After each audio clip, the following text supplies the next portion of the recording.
That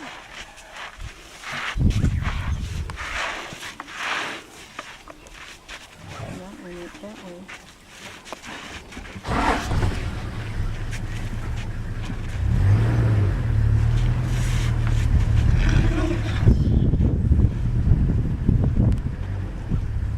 You guys are going to be forming your own herd pretty soon.